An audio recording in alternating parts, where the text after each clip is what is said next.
He signed an agreement without removing Trump's tariffs on steel and aluminum that threaten thousands of jobs, and a deal that compromises Canadian sovereignty over our dairy industry, giving the U.S. power to interfere in the regulation of our supply managed system. This is wrong. Why is the Prime Minister so willing to sacrifice so much to Donald Trump? For much of Canada's business community, Friday's signing of the new NAFTA was a relief, but Canada's dairy producers are calling it a dark day. Under the new deal, the government says 3.6% of Canada's dairy market will open to U.S. farmers. It also limits some of Canada's dairy exports to other countries, and it gives the U.S. the right to be consulted on changes to Canada's dairy pricing system, something dairy farmers say Ottawa promised wouldn't be in the final text. So how concerned are those farmers? David Wiens is the Vice President of the Dairy Farmers of Canada. Hi, Mr. Wiens. Nice to see you. How are you? Hi, doing well. Thanks very much for doing this. Can you start off by sort of explaining for our viewers and myself what part of the final text specifically comes as a surprise, I guess you could say, to dairy farmers or is particularly egregious to you? That's right. So we were told right early on when the agreement was first signed on to, or first agreed to on September 30th, that the Canadian text had not been out. And we had noticed this clause which gave the U.S. administration oversight onto the administration of the Canadian dairy industry. So whatever, in terms of our milk classes and so on, and other administrative matters in the Canadian dairy. And so we raised that as a concern at that time, and we were assured by Canadian government officials that in fact was not part of the text that had been agreed to, that had been added after the fact, and they had reassured us that it would not appear in the final text. And so, of course, it's frustrating, very disappointing to see that Prime Minister Trudeau has once again, broken the promise, and now to in fact actually have that in the text. And does this mean essentially that the Americans will be given more oversight or more of an ability to look into what actions Canada is planning to do? Can you kind of explain what it allows the Americans to do?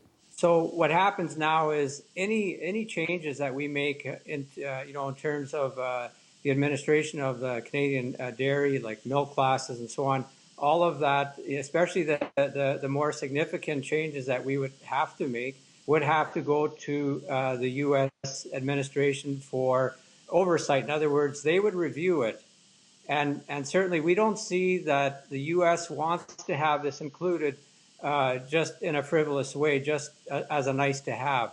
Very clearly, when we see how this agreement has been put together, they know exactly what the Canadian dairy industry needs to be successful, and they want to ensure through this oversight clause that they can intervene when we want to do anything that would put us on a more competitive foothold as the U.S.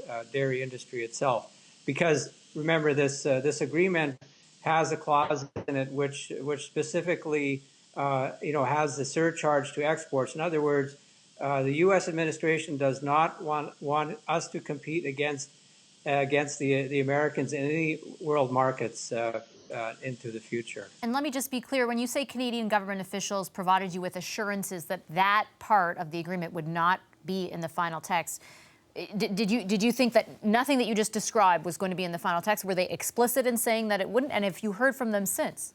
Yeah, they were very, very clear on the fact that this had not been included in the original text, that it had been added after the fact. And of course, and we were waiting for the Canadian text to come out, which it never did.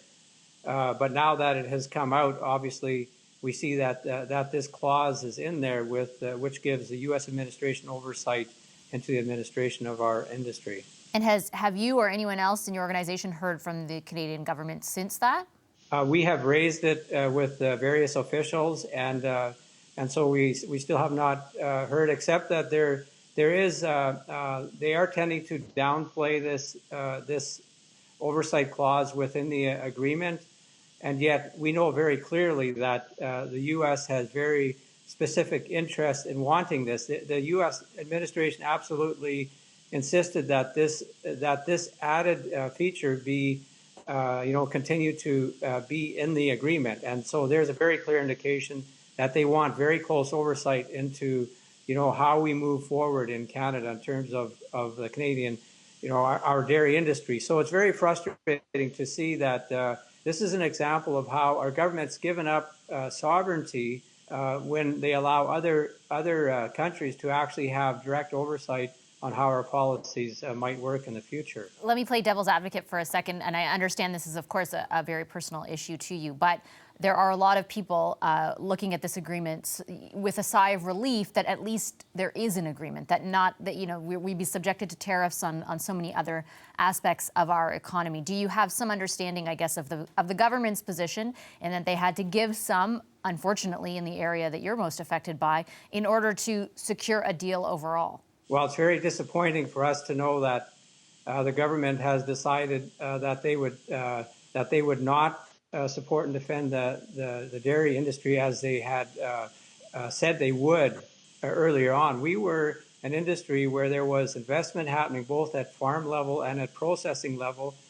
There have been projects that have been canceled since this agreement was made, and yet we're not seeing that reciprocated in the other industries that were obviously must have been foremost in our government's mind. But it is disappointing that they kind of put us out there as a bargaining chip rather than truly defending our industry. And can I quickly ask before I let you go, have you heard anything from the government on compensation? I know that that's something that they promised. They also promised it with CPTPP. I haven't seen anything specific. I know that they say they're in negotiations with people like yourself. How soon do you think there is an actual figure coming from this government? Well, first of all, it was, they had to wait until the final agreement was in place. And for us as well, we are still trying to determine what the extent of the damage has been.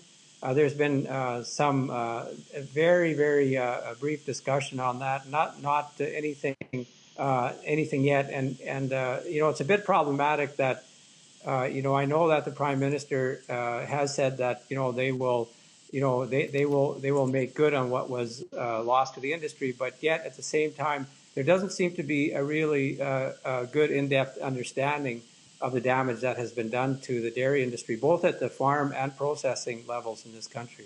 Okay, thank you very much for your time, Mr. Wiens. Appreciate it. Thank you.